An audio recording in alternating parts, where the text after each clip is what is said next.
Camera rolling. LDFന് അനുകൂലമായ വലിയ ഒരു ജനമുന്നേറ്റം രാഷ്ട്രീയ സാക്ഷരതയുള്ള കേരളത്തിലെ ജനങ്ങളുടെ വളരെ വിപുലമായ വിശ്വാസം അതാണ് ഇന്നത്തെ വോട്ടെടുപ്പിൽ രേഖപ്പെടുത്തപ്പെടുന്നത് എന്നാണ് ഞാൻ മനസ്സിലാക്കുന്നത്. ഏപ്രിൽ മാസം 9-ാം തീയതിയാണ് ഇന്ന് ഈ വോട്ടെടുപ്പ് നടക്കുന്നത്. ഏപ്രിൽ ആദ്യത്തെ ആഴ്ചയാണ് EMSന്റെ നേതൃത്വത്തിൽ ആദ്യമായി ഒരു ജനപക്ഷ ഗവൺമെന്റ് 1957 ഏപ്രിൽ 5 കൃത്യമായി പറഞ്ഞ ഇന്നേക്ക് 4 ദിവസം മുമ്പ് 69 വർഷങ്ങൾക്ക് മുമ്പ് നിലവിൽ വന്നത്. ഭൂപ്രഭുത്വം കേരളത്തിൽ തുടച്ചുമാറ്റാനുള്ള നടപടികൾക്ക് തുടക്കം കുറിച്ചത് ആ ഗവൺമെന്റാണ്. അതിനുശേഷം ഇടതുപക്ഷ ഗവൺമെന്റുകൾ കേരളത്തിന്റെ മുന്നേറ്റങ്ങൾക്ക് അടിത്തറയിട്ടു. നയനാർ ഗവൺമെന്റിന്റെ കാലത്ത് സമ്പൂർണ്ണ സാക്ഷരതയും ജനകീയാസൂത്രണവും ഉൾപ്പെടെയുള്ള കാര്യങ്ങൾ. ഇടയ്ക്ക് UDF ഗവൺമെന്റ് കേരളത്തിനെ പിന്നോട്ടടിക്കുന്ന സമീപനങ്ങളെടുത്തു. അത് ഞാൻ വിശദീകരിക്കുന്നില്ല. ഇപ്പോൾ 10 വർഷം പൂർത്തിയാക്കിയ പിണറായി വിജയന്റെ നേതൃത്വത്തിലുള്ള LDF ഗവൺമെന്റ് വർദ്ധിച്ച ജനപിന്തുണ നേടിയെടുത്തുകൊണ്ട് ഈ തെരഞ്ഞെടുപ്പിലൂടെ അധികാരത്തിൽ വരും. ആ LDF വിജയം പുതിയ മാറ്റങ്ങൾക്ക് തുടക്കം കുറിക്കും. തുടർച്ചയാണ്, എന്നാൽ കൂടുതൽ ആഴത്തിലും വ്യാപ്തിയിലുമുള്ള പരിഷ്കാരങ്ങൾ. ഒരു വിജ്ഞാന സമൂഹമായി കേരളത്തെ മാറ്റുക, വിജ്ഞാന സമ്പദ്ഘടന കേരളത്തിൽ വികസിപ്പിക്കുക, ഒരു നവകേരളം സൃഷ്ടിക്കുക, അതിന് അനുകൂലമായ വിധിയാണിത്.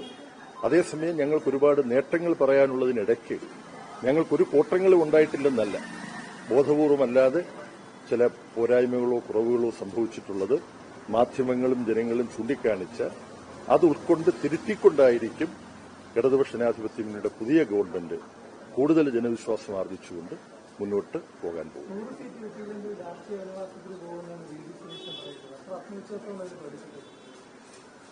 ശ്രീ കെ സുധാകരൻ അതിനെക്കുറിച്ച് പറഞ്ഞത് നിങ്ങൾ കേട്ടിട്ടുണ്ട്.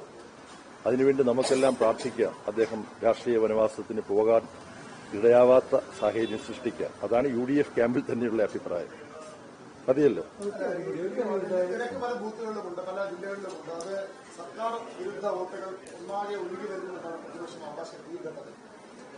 പ്രതിപക്ഷത്തിന്റെ അവകാശം വീട് പാവപ്പെട്ടവർക്ക്, ഉരുൾപൊട്ടലിൽ നഷ്ടപ്പെട്ടവർക്ക് വീട് വെച്ചു കൊടുക്കാമെന്ന് പറഞ്ഞ് തിരിച്ച കാശിന്റെ കണക്കില്ലാതെ അത് പലരുടെ കീശയിലേക്ക് ഒഴുകിപ്പോയ കേരളത്തിന് അവമാനമാണ്. UDFും കോൺഗ്രസും ഈ വയനാട് പുനരധിവാസവുമായി ബന്ധപ്പെട്ട് നടത്തിയ മരിച്ചുപോയവരുടെ ഓർമ്മയെ സാക്ഷി നിർത്തി പിരിച്ച പണം അപഹരിച്ചത്. അപ്പൊ അതുപോലെ അത്തരത്തിലുള്ള UDF വിരുദ്ധ വികാരമാണ് ജനങ്ങൾക്കിടയിൽ. വിശ്വസിക്കാൻ പറ്റാത്ത കൂട്ടം ഹരിയാനയിൽ സീറ്റ് കൊടുക്കാമെന്ന് പറഞ്ഞ് വലിയ കോഴകൾ കേരളത്തിലെ പ്രമുഖ കോൺഗ്രസ് നേതാക്കന്മാർ ഈടാക്കിയതിനെക്കുറിച്ചുള്ള കാര്യങ്ങൾ കോൺഗ്രസിന്റെ മഹിളാ വിഭാഗത്തിന്റെ നേതൃത്വം തന്നെയാണ് പ്രഖ്യാപിച്ചത്. അപ്പൊ ഇങ്ങനെ എല്ലാ നിലയിലും പ്രതിസ്ഥാനത്ത് നിൽക്കുകയാണ് കോൺഗ്രസും UDFും.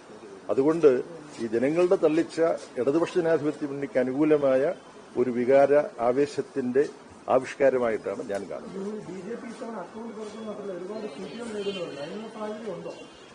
UDF സഹായിച്ചിട്ടുള്ളപ്പോൾ മാത്രമേ അസംബ്ലിയിലേക്കും പാർലമെന്റിലേക്കും ഒക്കെ BJPക്ക് എന്തെങ്കിലും ചില്ലറ നേട്ടം ഉണ്ടാക്കാൻ കഴിഞ്ഞിട്ടുള്ളൂ. അത്തരത്തിലുള്ളതൊന്നും ഇത്തവണ പ്രവർത്തിക്കും എന്ന് ഞങ്ങൾ കരുതുന്നില്ല.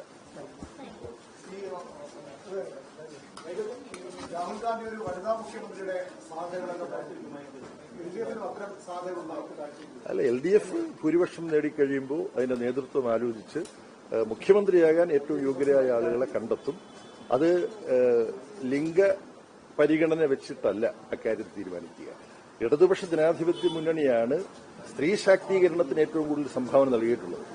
അപ്പൊ ഈ വനിതാ മുഖ്യമന്ത്രിയുമായി ബന്ധപ്പെട്ടുണ്ടാക്കുന്ന ചർച്ചകളിലെല്ലാം എടുത്തു പറയാനുള്ള പേരുകൾ ഇടതുപക്ഷ ജനാധിപത്യ മുന്നണിയുടെ നേതാക്കന്മാരേ ഉള്ളൂ. UDFിൽ നിന്ന് ആരെങ്കിലും അങ്ങനെ ചൂണ്ടിക്കാണിക്കാനുണ്ടോ? ഇല്ല. അതാണ് യാഥാർത്ഥ്യം. പിണറായി തന്നെ അതിനെക്കുറിച്ച് മറുപടി പറഞ്ഞു കഴിഞ്ഞു. വിജയിച്ചു കഴിയുമ്പോഴാണ് LDF നേതൃത്വം കൂടി ആര് നയിക്കണം എന്നുള്ളത് തീരുമാനം. അല്ലെ, ഇടതുപക്ഷ ജനാധിപത്യ മുന്നണിയുടെ പ്രചരണ ക്യാമ്പയിനെ മുഴുവൻ നയിച്ചത് പിണറായിയാണ്. അതിനകത്ത് യാതൊരു സംശയമില്ല. ജയം കിട്ടിക്കഴിയുമ്പോൾ നിങ്ങൾക്കറിയാൻ കഴിയും വളരെ പെട്ടെന്ന് തന്നെ ആര് നയിക്കും, ഇടതുപക്ഷ ജനാധിപത്യ മുന്നണിയുടെ മൂന്നാമത്തെ തുടർ സർക്കാരിനെ എന്ന്